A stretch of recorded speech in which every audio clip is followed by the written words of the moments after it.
All right, Shalom. All praises to Yahweh, Bahashem Yahushai, Bahashem Rakakadash. Double honors to the apostles and the elders of GMS. Salutations to all the Akim out here doing this work in truth and sincerity, risking their lives and their freedom to do so. To the scattered hopeful elect and the Akwat that may be listening and learning, to you I say Shalom as well. This is your brother Timothy Seth. I am back with another lesson. We're going to be covering marriage. I actually just did it, a long lesson. It was about an hour and 20 minutes, and then Satan crashed the video and I lost the video. So I actually have to go back and redo the entire thing. There's nothing I can do to get it back. Okay, so I'm going to do the whole thing over again. So basically, I'm going to get right into it. So, um, what we think of as marriage today and then what marriage, according to the Bible, it's two different things. And what God intended for marriage and what it's become is totally different. And it's basically, right now what it is population control. And it's just designed to help the culture. The feminism is enforced using the family court system and laws in order to keep this queendom going. All right. And it's totally unnatural. It's not even real. Okay. So here we're going to start at page 691 in the 1907 Catholic Encyclopedia, volume 9. All right. So marriage. All right. We go down here is a civil status of one man and one woman legally united for life with the rights and duties which for the establishment of families and the multiplication and education of the species are or from the time to time. Okay. So it says here that marriage is an institution of society and that all competent persons may intermarry, and marriage being presumed to be for the interests of the state and of the highest public interest is encouraged. Okay, so basically, because marriage is the the cultural socio-economic foundation for society, and that is why it is so heavily scrutinized and regulated, um, and why they don't allow polygamy at all. It's because to keep the Israelites in check, all right? And there's no way that you're not going to get out of check without polygamy. The Israelites are polygamists, all right? There's always been more women than men in our nation. There's more women than men on the earth today. You know, there's no such thing as a perfect monogamy, okay? If every man had one wife, there would be a bunch of leftover women. That's just the way it is. Women have been brainwashed to, you know, believe that monogamy is best for them, even though it has them losing in so many ways, and they're going to keep on losing until because they're drunk on the power that Esau Edom has given them, the serpent. Okay, and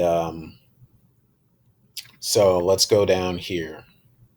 Oop, wrong way.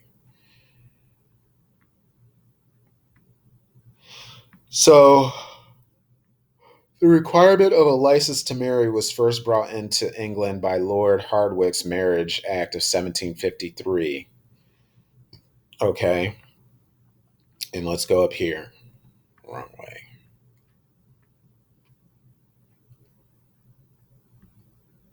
And marriage licenses weren't a thing in America always. And there actually used to be polygamy in America.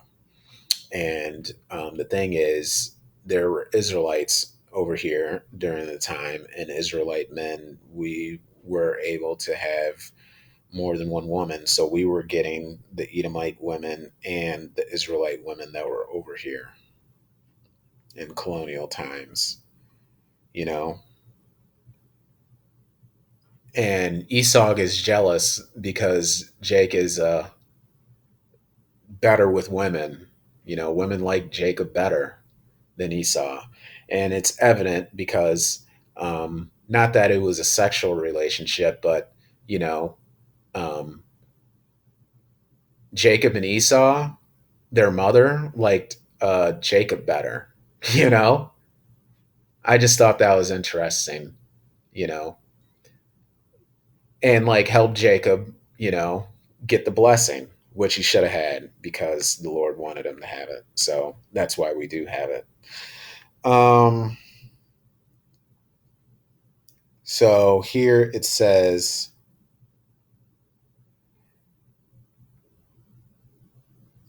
Uh,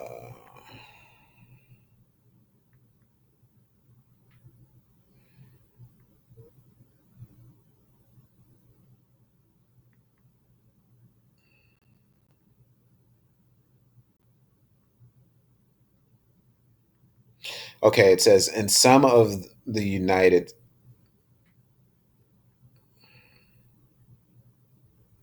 Okay, because it says here, and I know other brothers and elders and apostles have brought this up, that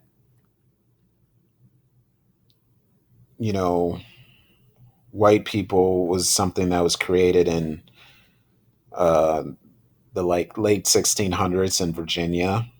I think 1681. Okay, in some of the states, marriages between persons of different races are made void. Okay, and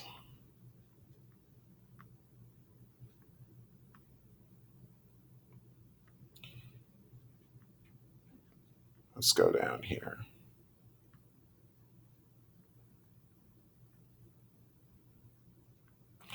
All right, so here it talks about the theory of primitive promiscuity, um, and that's an interesting read. But more importantly, let's talk about polyandry and polygamy. One deviation from the typical form of sexual union, which, however, is also called marriage, is polyandry, the union of several husbands with one wife. It has been practiced at various times by a considerable number of people or tribes. It existed, and then okay. It says, in the great majority of these instances, polyandry was the exceptional form of conjugal union. Uh, so let's go down.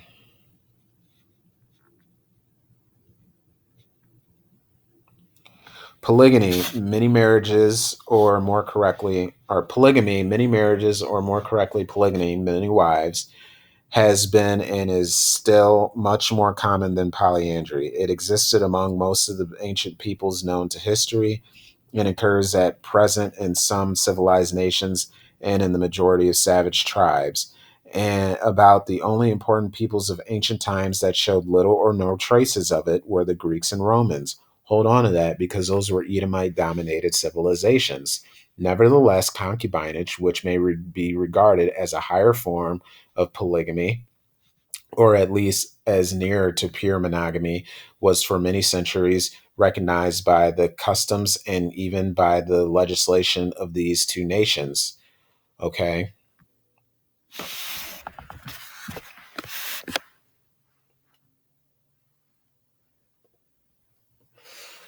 All right. So the principal peoples among whom the practice still exists, this we're still talking about polygamy, are those under the sway of Mohammedanism, as those of Arabia, Turkey, and some of the peoples of India.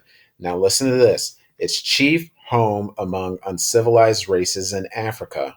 That would be us. Okay. Let me get this book. It's called The Brooks General Gazetter. It's from 1812.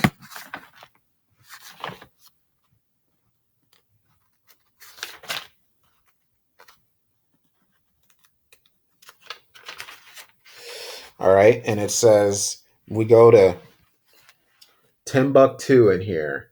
And it says, Timbuktu, a kingdom of Nigritia, which is another name for Negro land, which lies to the southeast of the great desert of Sahara and west of the empire of Kashna. It produces great plenty of corn, cattle, milk, and butter. The king has 300 horsemen beside a great number of foot who frequently take captives and sell them to the merchants for slaves. The houses are built like bells, with walls of hurdles plastered with clay and covered with reeds. The better sort of women have their faces covered, their religion being Mohammedanism. Both men and women are very fond of dancing and spend a great part of the night in that exercise. Okay? So that is talking about us because during that time in 1812, we probably were exposed to Islam by the Ishmaelites coming from the north, because as you could read, the slave trade had already started during that time, which we you should already know, 1812. Um, so, excuse me. However widespread polygamy has been territorially, it has never been practiced by more than a small minority of any people, even where it has been sanctioned by custom or the civil law. The vast majority of the population have been monogamous. Except for our people have always been polygamous. Um, I have another book.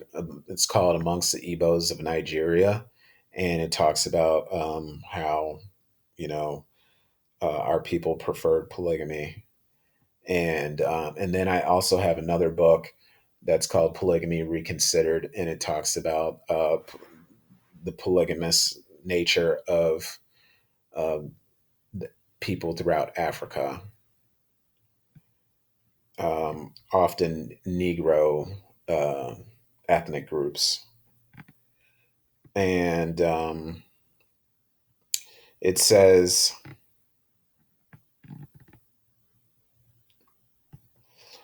Okay, it says the reasons are obvious. There are not sufficient women to provide every man with several wives, unless, but with us, most of the people in Israel in our nation are women, nor are the majority of men able to support more than one.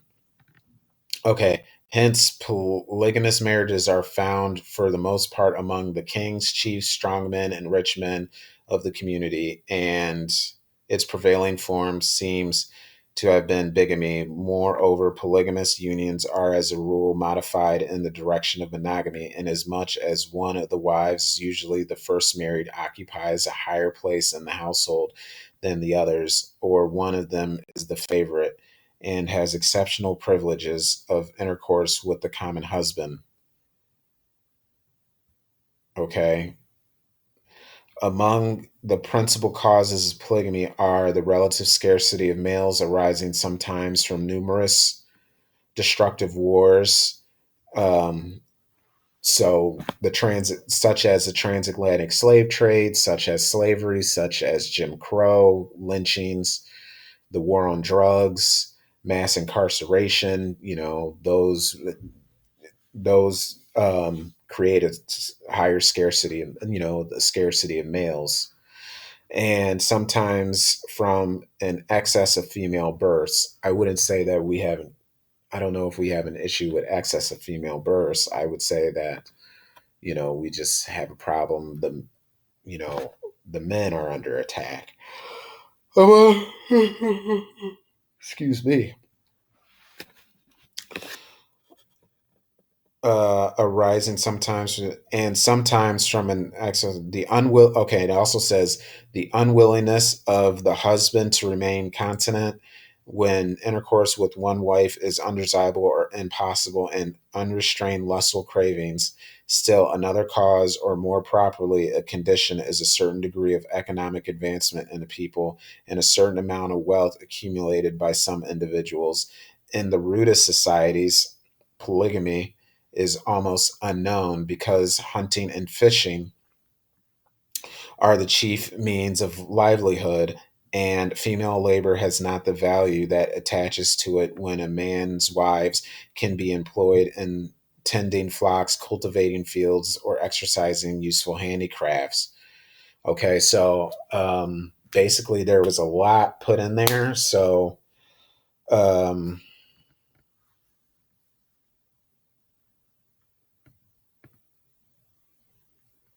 basically, polygamy is outlawed because it's more in line with, you know,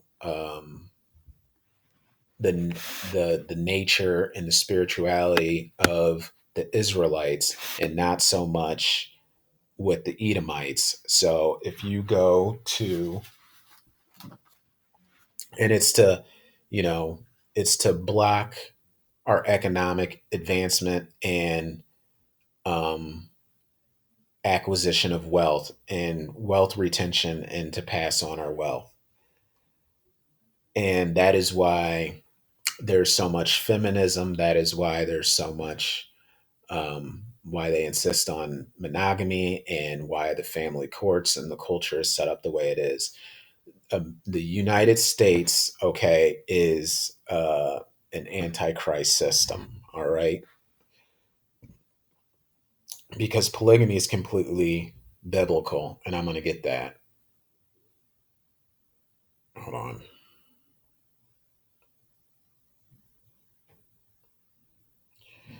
Exodus chapter 21, verse 10. If he take him another wife, her food, her raiment, and her duty of marriage shall he not diminish. Okay. Now, um,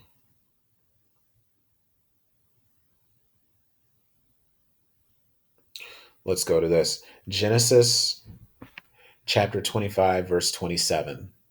Okay. Because this is a characteristic of Esau, Edom. All right. That we just saw here, where it talked about hunting and fishing. And the boys grew, and Esau was a cunning hunter, a man of the field, and Jacob was a plain man dwelling in tents. Okay, so Jacob is the hunter. We all know the story about how he lost his blessing because he was out hunting and he came back and he didn't want to wait. And, um, you know, he ended up getting, he ended up, giving up his birthright for the pottage. The think it was, excuse me, it was some food that his twin brother Jacob, made up for him. And we know from reading the Bible that the Israelites were into animal husbandry and tending flocks, okay, and making garments and fabrics and things. Okay, now let me go back to the Brooks Journal Gazetter that I was reading earlier when I was covering Timbuktu. And it says Timbuktu, the capital of a kingdom of the same name in Nigritia, or you could call it Negro Land, with a stately mosque built of stone and a royal palace. Here is a great number of weavers of cotton cloth. All right. And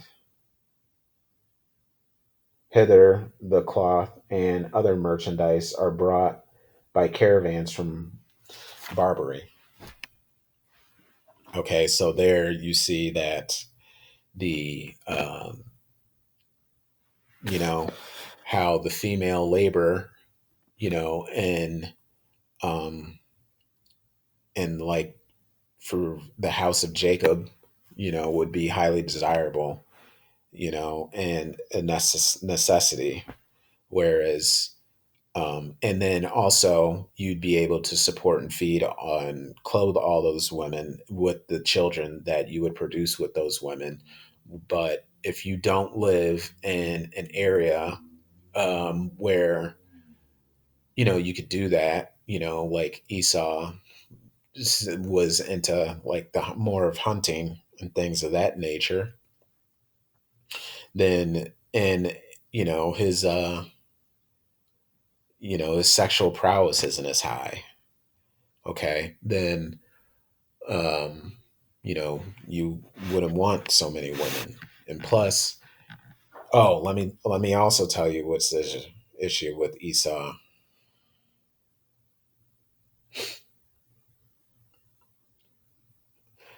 Hebrews chapter 12, verse 16, lest there be any fornicator or profane person as Esau, who for one morsel of meat sold his birthright. Okay.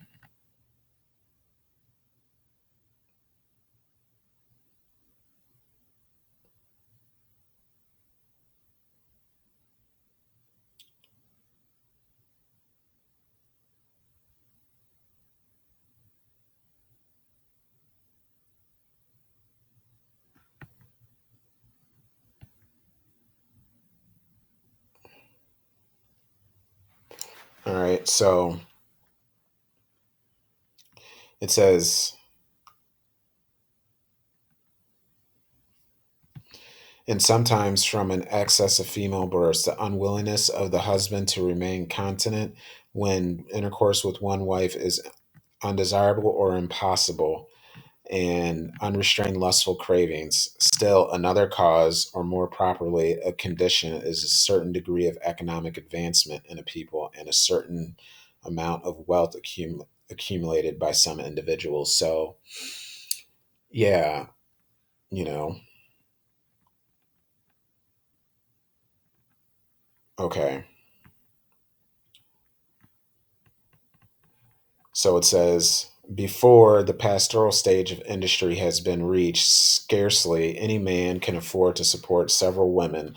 When, however, some accumulation of wealth has taken place, polygamy becomes possible for the more wealthy and for those who can utilize the productive labor of their wives. Hence, the practice has been more frequent among the higher savages and barbarians than among the very lowest races. Okay, so then you have, so the thing is, um, it was cool for, uh, the Israelites here in America to be polygamous so long as Esau could um, benefit off of it by forced breeding programs. Um, in order to enrich himself, okay, and to build this nation. But if we want to do it to advance ourselves, that's not allowed. Then we got to be subject to all these unrighteous decrees. So,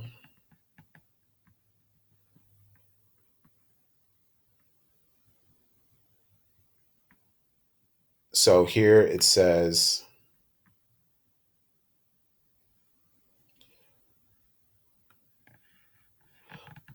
while polygamy has prevailed among so many peoples and over so long a period of history as to suggest that it is in some sense natural, and while it does seem to furnish a means of satisfying the stronger and more frequently recurring desires of the male, it conflicts with the numerical equality of the sexes, with the jealousy sense of proprietorship, equality, dignity, and general welfare of the wife, and with the best interests of the offspring.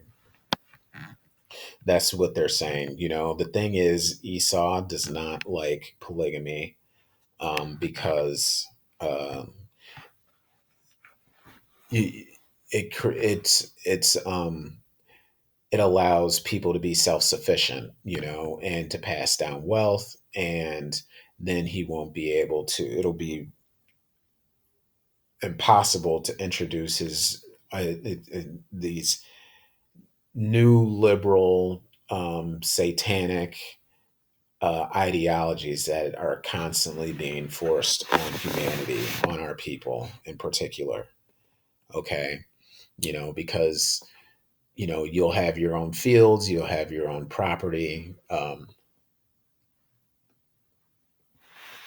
okay, and you're not going to be dependent upon a centralized system. All right. and then, you know, there will be more security for the family. Okay, so it says while polyandry satisfied in some measure the temporary and exceptional wants arising from the scarcity of food or scarcity of women, it finds an insuperable barrier in male jealousy in the male sense of proprietorship and is directly opposed to the welfare of the wife and fatal to the vicinity of the race. While polygamy, okay, so um, I don't believe that polygamy is uh,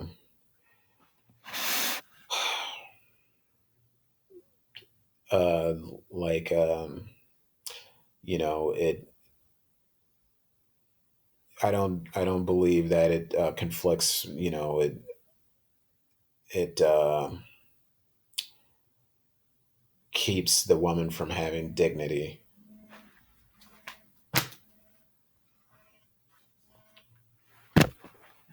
One moment.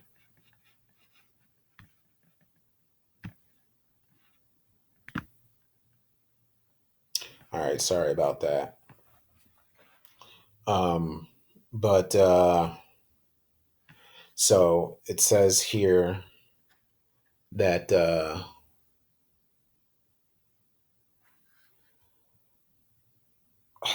because the Bible says that even though there's polygamy and stuff, like, and a woman is supposed to be under her husband, you're still not to abuse her and you're supposed to love her. I know it says it in the Old Testament and the New Testament, but I know I can find the New Testament one really quick because um,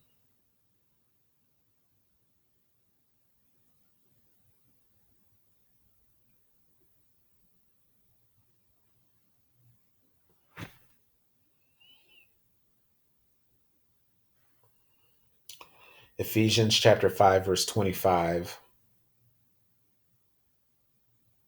Okay. Husbands, love your wives even as Christ had also loved the church and gave himself for it. Okay. Um,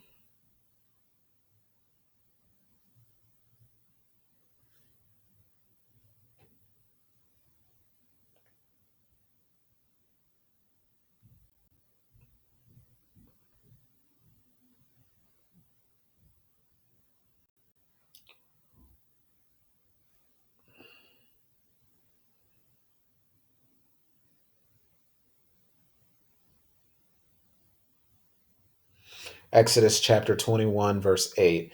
If she please not her master who hath betrothed her to himself, she then shall he let her be redeemed to sell her unto a strange nation. He shall have no power, seeing he had dealt deceitfully with her. Um, there's something else. It's like, anyway, I can't find it right now, but I know it's like the conditions are like, even though the wife is under your authority, you're still, to treat her with love and, you know pay honor to the weaker vessel.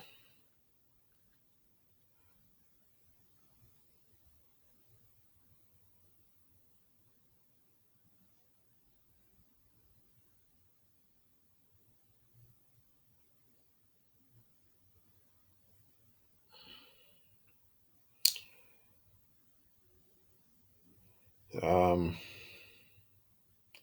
This is in the New Testament again. Likewise, ye husbands, dwell with them according to knowledge, giving honor unto the wife as unto the weaker vessel, and as being heirs together of the grace of life, that your prayers be not hindered. So there's that one. Um, but anyway, I know some people are just gonna say, like, they're just gonna think that polygamous men just I don't know, beat the shit out of their wives and stuff. But anyway, the reason why Esau, Edom, hates polygamy is because of this. It says, moreover, the progress of the race toward monogamy as well as toward a pure monogamy during the last 2,000 years owes more to the influence of Christianity than to all other forces combined. Christianity has not only abolished or diminished polyandry and polygamy among the savage and barbarous peoples which it has converted, but it has preserved Europe, the Edomite nations as we know them now, from the polygamous civilization of Mohammedanism. Remember, and has kept before the eyes of the more enlightened peoples the ideal of an unadulterated monogamy, which doesn't exist, and has given to the world its highest conception of the equality that should exist between the two parties in the marriage relation, and its influence on behalf of monogamy has extended and continues to extend far beyond the confines of those countries that call themselves Christian. Okay, so basically, they're telling you right there, it's not the Bible, it's this influence of this made up fake Christianity that Esau Edom created, in order to retain control. Okay. So it says deviations from marriage. Our discussion of the various forms of marriage would be incomplete without some reference to those practices that have been more or less prevalent and yet that are a transgression of every form of marriage. Sexual license amounting almost to promiscuity seems to have prevailed among a few people or tribes. Okay.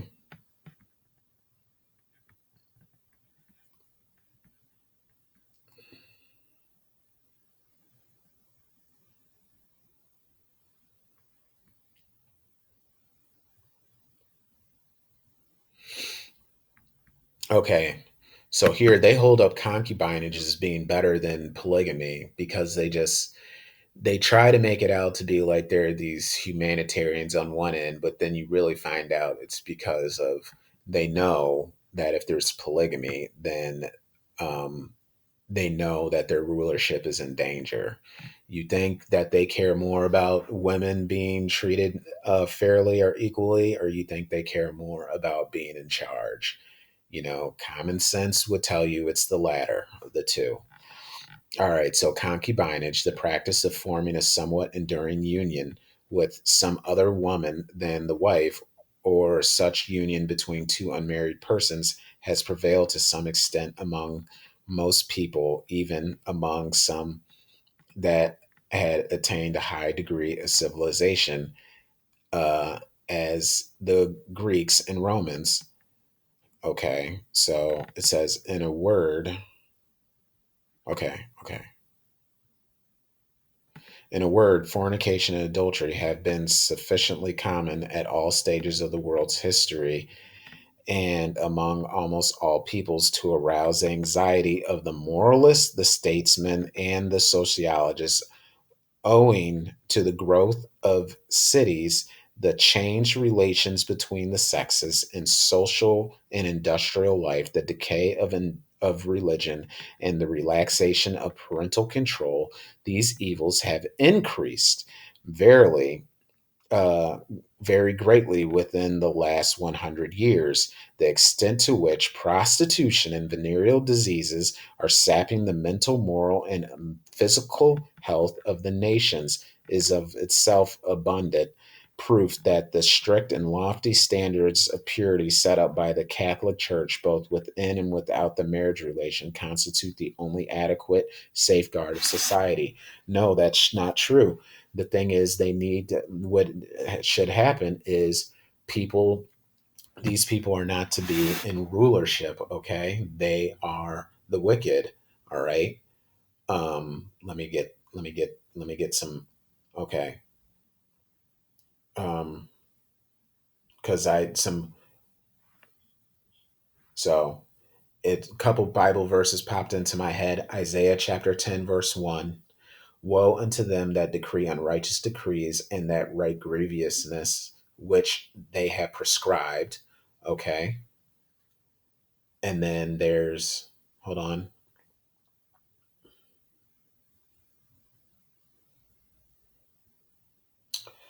Um,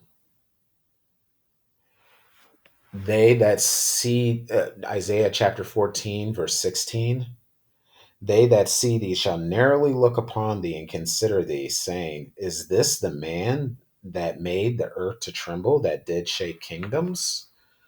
Okay. And here's another one.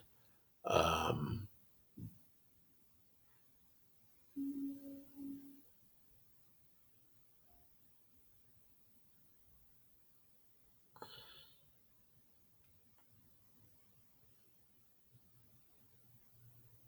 Isaiah chapter 14, verse 12.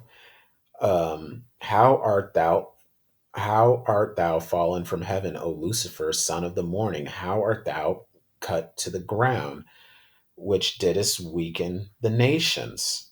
Okay. For thou hast said in thine heart, I will ascend into heaven. I will exalt my throne. I will sit on the sides of that's what we're trying to do by making for trying to put them up high. Okay. He's trying to exalt himself above the heavens. You know, he could weaken the nations. That doesn't work. Um,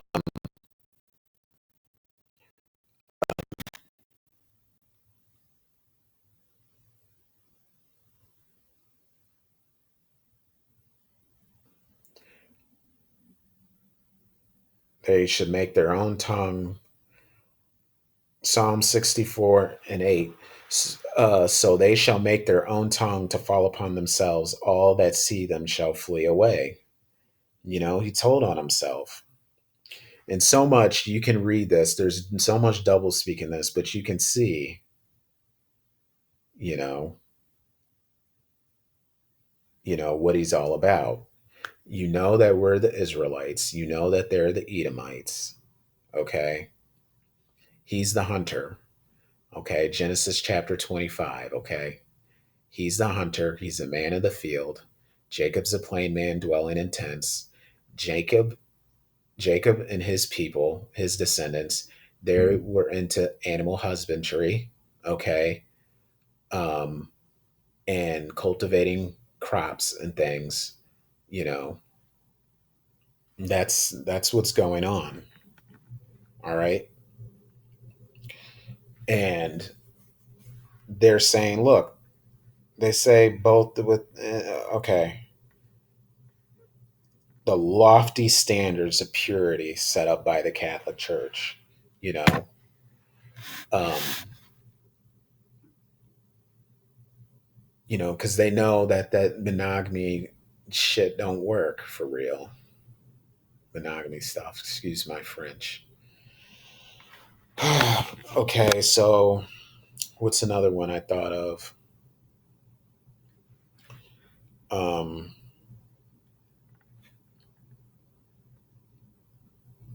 that's all of them I can think of for now. But if you guys are listening to this and you some Bible verses pop into your mind, put them in the comment board.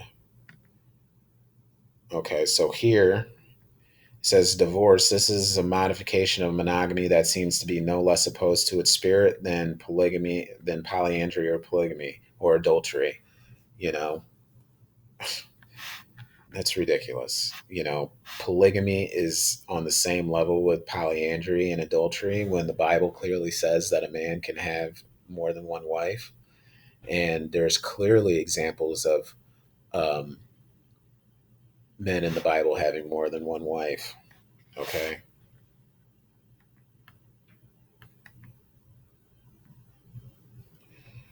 It says here, The fact that in the United States more women than men apply for divorces proves nothing as yet against the statements just set down, for we do not know whether these women have generally found it easy to get other husbands or whether their new condition was better than the old. The frequent appeal to the divorce courts by American women is comparatively recent phenomenon and is undoubtedly due more to emotion, imaginary hopes, and a hasty use of newly acquired freedom than to calm and adequate study of the experiences of other divorced women. If the present facility of divorce should continue 50 years longer, the disproportionate hardship to women from the practice will probably have become so evident that the number of them taking advantage of it or approving it will be much smaller than today. The social evils of easy divorce are so obvious that the majority of Americans undoubtedly are in favor of stricter policy. One of the most far reaching of these evils is the encouragement of lower conceptions of conjugal fidelity. Okay, so basically, it's saying that with this feminism that's been implemented and given, these new rights and stuff that's implementing them. See, it's a slippery slope. They had to get rid of the polygamy. They had to insist on monogamy because they wouldn't be able, they had to regulate the Israelites. Okay. They had to control our numbers because they were not able to reproduce like us because their ratio of men to women has not been like ours, okay? And they are just not as, um, they are not on the same level sexually with the Israelite men, okay? And they know that. So it's just a way for them to compete. And they had, and in order for them to keep those divorces going, they introduced child support and alimony, okay, and every in the family courts and everything surrounding it, and it's destroyed our people completely. They've been robbing us. Like I'm gonna look up and try to find how much money we've been feeding into the family court systems, the lawyers, and everything like that. Um, Based off of from like the 60s or whatever till now. And I just wonder how much money it is. I'm probably going to be shocked, but maybe not really because I probably know it's a lot. So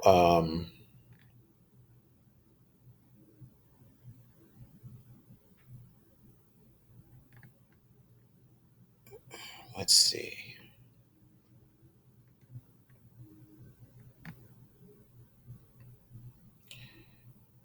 um, okay, so yeah, I hope that was informative.